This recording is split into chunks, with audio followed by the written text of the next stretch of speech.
Assalamualaikum warahmatullahi wabarakatuh.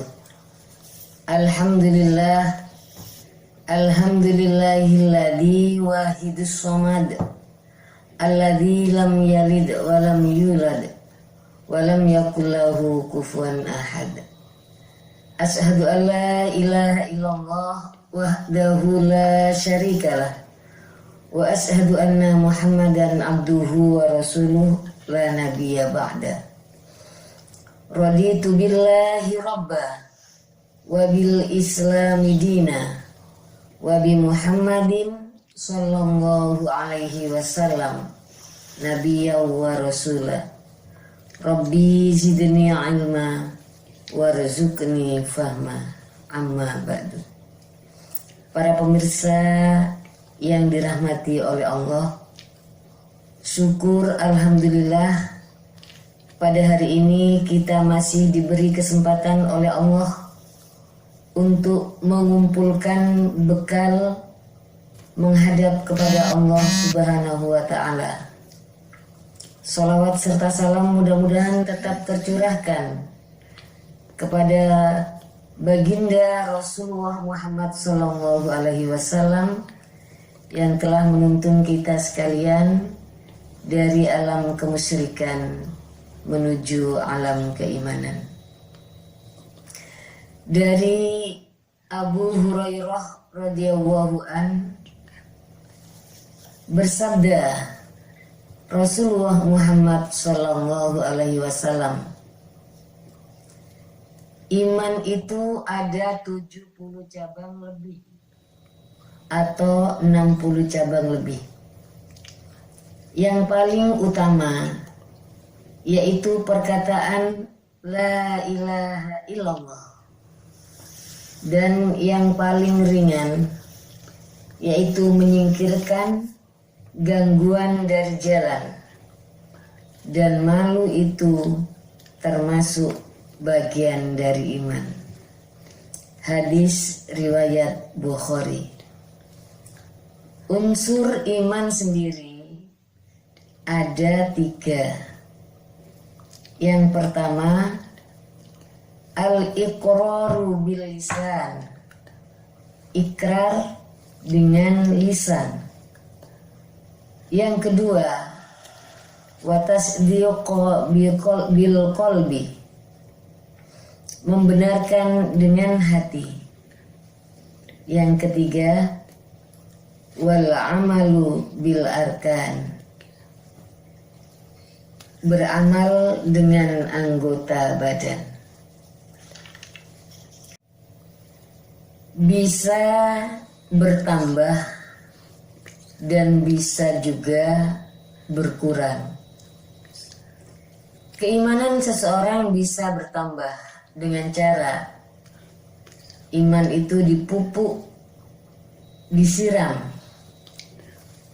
dengan cara perbanyak tilawah Al-Quran dan mentadaburinya, banyak bersedekah, selalu menambah wawasan keagamaan dengan cara membaca buku-buku tentang ilmu pengetahuan agama.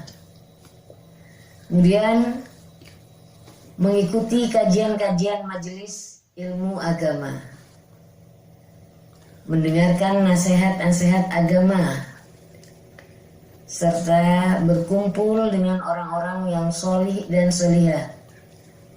Mereka dijadikan sebagai teman dalam bergaul. Di samping iman bertambah, bisa juga keimanan itu berkurang disebabkan banyaknya perbuatan dosa dan maksiat kepada Allah Subhanahu wa ta'ala yang dilakukan oleh manusia.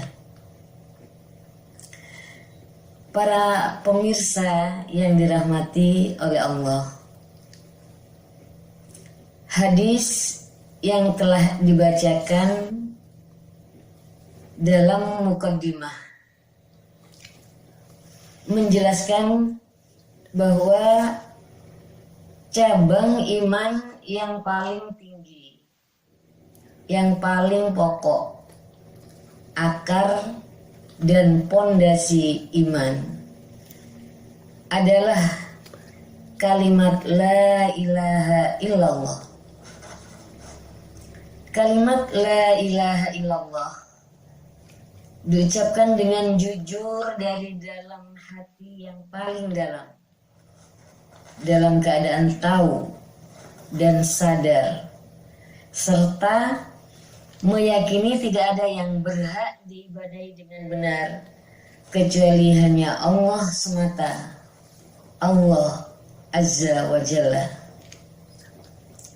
Meyakini bahwa Allah adalah satu-satunya Tuhan yang mengurusnya dan mengurus seluruh alam semesta dengan keutamaan dan kebaikannya.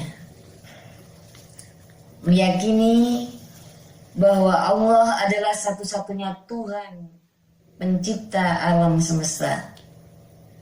Meyakini bahwa Allah adalah satu-satunya Tuhan yang berhak disembah.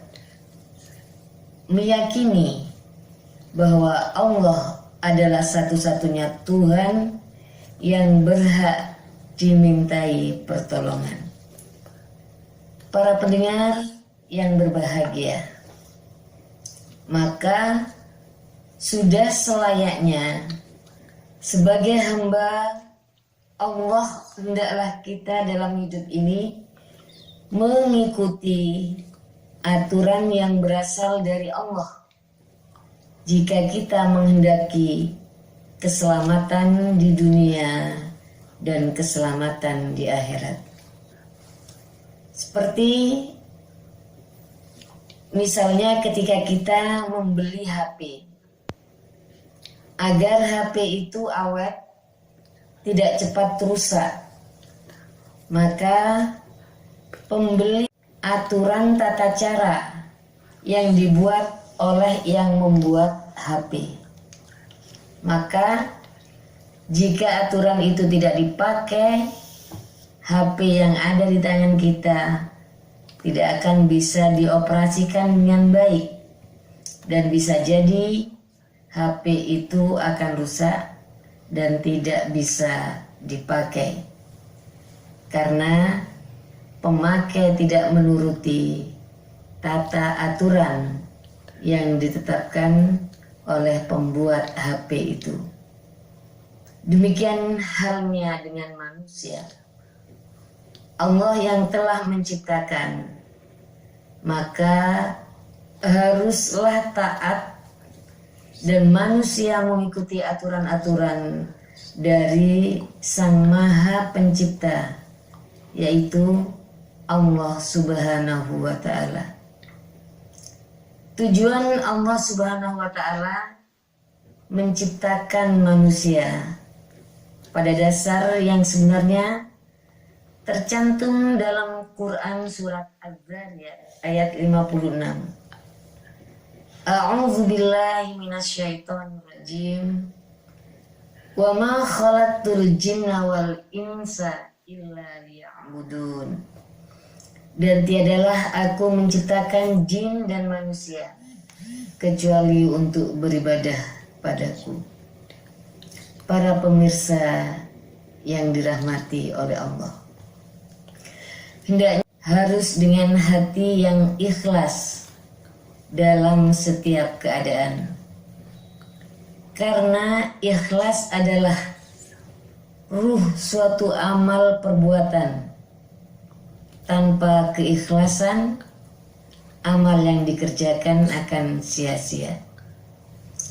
Implementasi iman dengan cara ikhlas karena Allah bisa diwujudkan dengan cara kita melakukan perbuatan yang baik kepada sesama makhluk ciptaan Allah.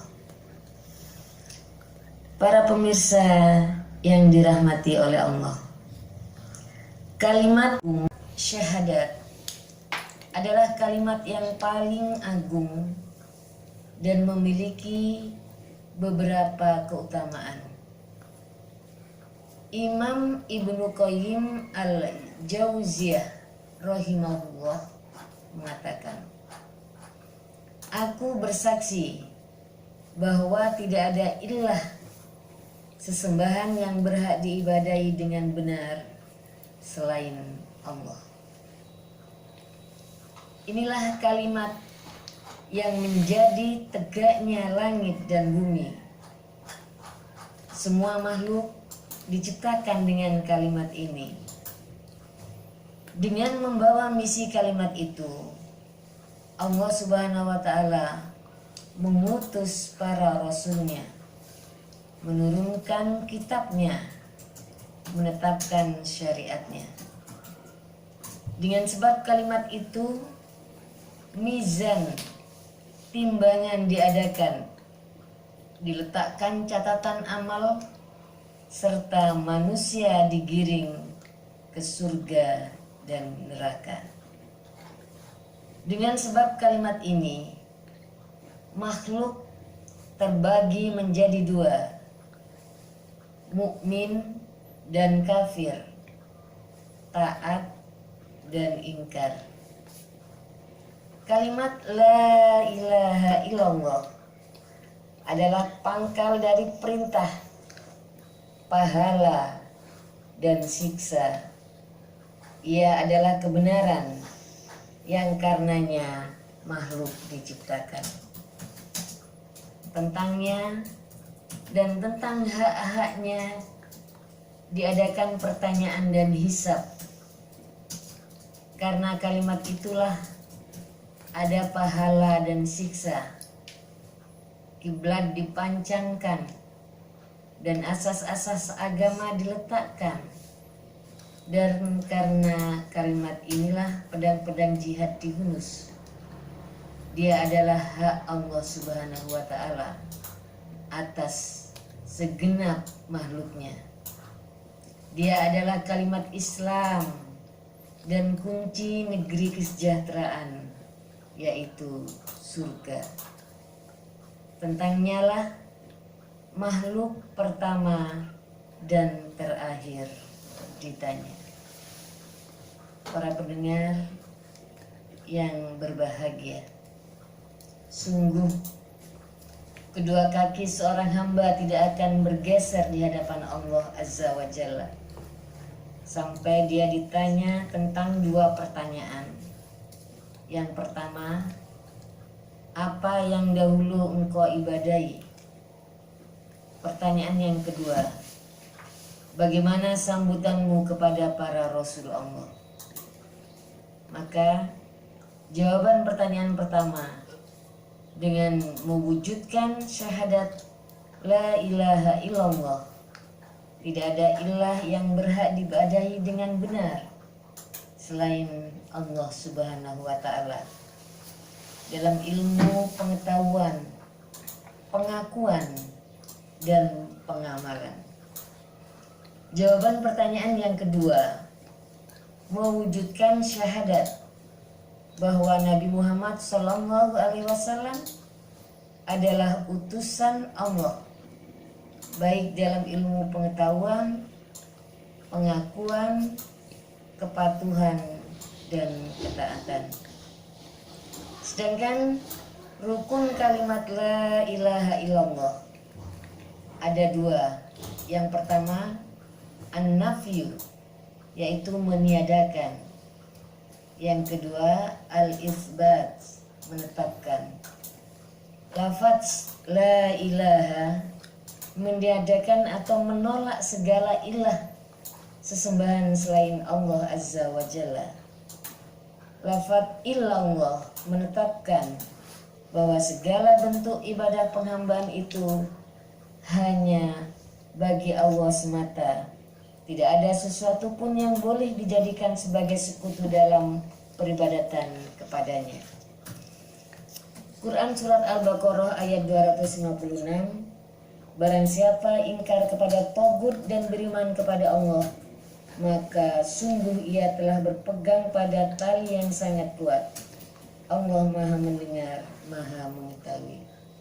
Demikianlah kurang lebihnya, saya mohon maaf. Billahi taufiq wal hidayah wa birridha wal inayah. Wassalamualaikum warahmatullahi wabarakatuh.